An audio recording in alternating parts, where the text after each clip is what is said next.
fire sign, Aries, Leo, Sagittarius. Kumusta kayo guys? Okay, so tingnan natin guys, ano bang inyong gabay, kapalaran ngayon? Okay. Fire sign, Aries, Leo, Sagittarius.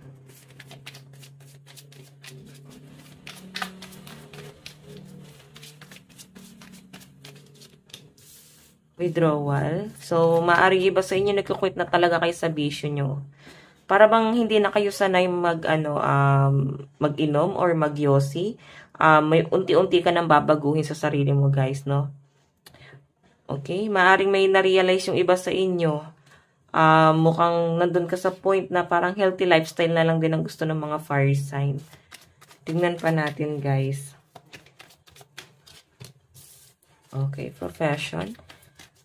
Parang ano na rin kayo guys, picky na rin kayo pagdating sa pagpili ng pagkain. Okay, siguro medyo conservative na talaga yung iba sa inyo. So may nakikita rin ako dito guys, maaring merong bumabalik sa inyo or maaring may proposal. Meron dito isang tao na para bang nangangako sa inyo pagdating sa love life nyo. Ayan, sa love life nyo. So, I think itong taong to guys, gusto niyang maging responsible, gusto niya siguro magkaroon ng assurance or gusto niya na guys, ibigay yung assurance na hinihingi mo. So, parang gusto niya guys maayos sa pinapakita sa akin dito. Parang marami na kayong pinagdaanan nitong taong to or marami kang pinagdaanan dito sa taong to guys. Parang hindi madali sa inyo. Siguro guys, kaya may lumalabas na quit dito. Parang hindi mo na siya guys ganun kailangan eh. Okay? Hindi mo na ganun kailangan tong taon to. Kasi may, parang nagka-quit ka na eh. May tumitigil na. Tinitigil mo na yung connection mo sa kanya. Kasi,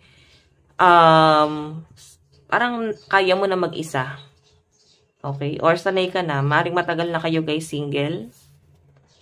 Okay? So, tignan pa natin. Okay, fire sign.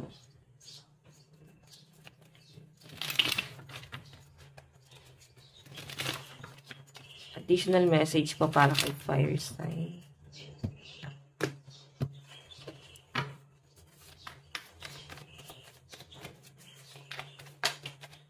Okay. Additional message pa para kay fire sign.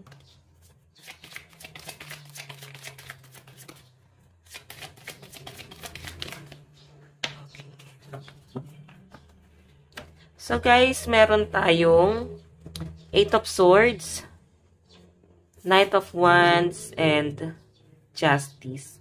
Meron ka daw guys itong titimbangin ngayon. Okay? Parang meron kang lilimitahan. Lilimitahan mo na ba yung mga bagay na nagpapahirap sa inyo? Though hindi mo sila kayang putulin sa buhay mo, kaya yung iba sa inyo, maaaring may mga nare-realize ka. Maaaring may mga bad habit ka rito na gusto mo na nga guys baguhin, no? So nakikita ko, matindi yung realization mo. So hindi mo guys maikakailan na may pagkakamali ka rin guys na nagawa, hindi lang sa sarili mo, kundi sa ibang tao. Maaaring maling desisyon na nagawa mo, action, nare-realize mo na may mali rin pala ako. So maaaring itatama nyo yun guys. Okay, yung iba sa inyo guys, may nakikita ako rito na mukhang magpapalit kayo ng profession. Maring career. Parang meron ka susubukan dito. Mag-change ka siguro ng career. May nakikita rin ako dito guys na mukhang nag-aayos po kayo ng mga papeles. Requirements. Ayan. Pwedeng sa property. Okay. So, tignan pa natin guys. Okay, fire sign. Pagdating sa love life mo, no? So, guys, ang lucky number mo is 60, 1, and 28. Pagdating sa love life.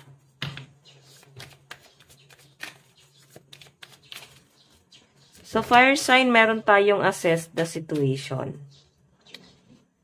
Actually, guys, parang meron kayong itatama pagdating sa connection mo sa person mo. May tatama ka rito na maaaring malaki pagkakamaling nangyari. Or meron kayo guys kaklaruhin para bang Parang closure. Okay, parang may lilinawin eh. Ganun yung nasa sense ko dito. Siguro may pag-uusap or konfrontasyon na magaganap dito. Okay, tignan natin guys yung love advice. Meron tayong free yourself. So, parang meron nga pong palalayain. Or magpapalaya na. Magpaparaya. Ganyan. Okay. So, meron tayo guys, finances and career. So, medyo ano kayo guys eh, para bang iniisip nyo kasi guys yung career mo or yung kaperahan mo. Siguro naiisip mo na baka ginagamit ka nitong taong to. Kaya parang kailangan palayain mo na siya. Maring may connection patungkol guys sa pera. Okay? Or maring meron kang pipiliin. Siguro katrabaho mo siya. Pipiliin mo na mag-change ng career. Or talikuran na siya. Kasi kasama mo siya sa trabaho eh. So, siguro hindi ka makalipat ng trabaho kasi iniisip mo pa rin siya, guys. Okay? So, hayan. Tingnan pa natin, guys. Pagdating sa kaperahan mo.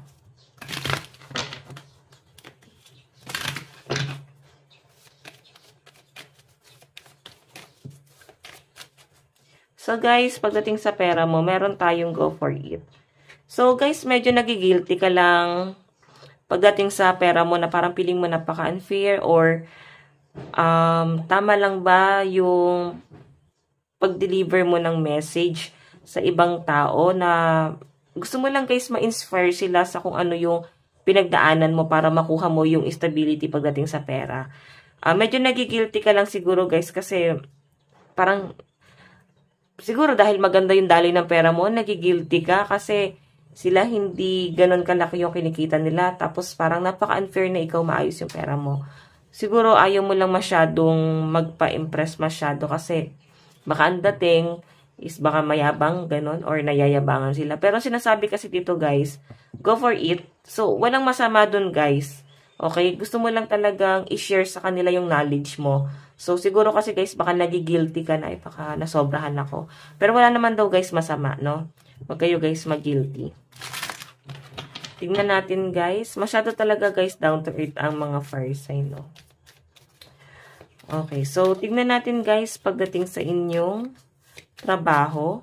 Meron po tayong push through any insecurity.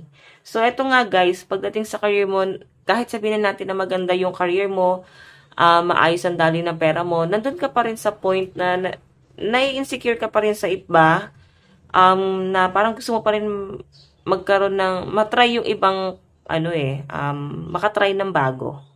Okay? Siguro, yan, wala nang masama guys, no? Magkaroon ka ng experience sa ibang, aspeto. Kung sanay ka dito, ito yung forte mo, parang gusto mong mag-try ng iba. Okay? Kaya siguro nandito yung profession mo, gusto mong mag-change ng career. Gusto mong mag-explore. Okay? So, walang masama dun guys. Minsan lang naman tayo guys magbuhay. So, itry nyo na lang guys ng itry. Ano yung gusto mong gawin, no? Tignan pa natin, pagdating naman po sa mga kaibigan, meron po tayong make time for self-love. So, eto guys, siguro nagkakaroon kayo ng bonding together with your friends. Ay, pasensya na po sa ingay ng mga sasakyan. Kaya meron ditong make time for self-love. Kasi parang nagme-me time ka, no?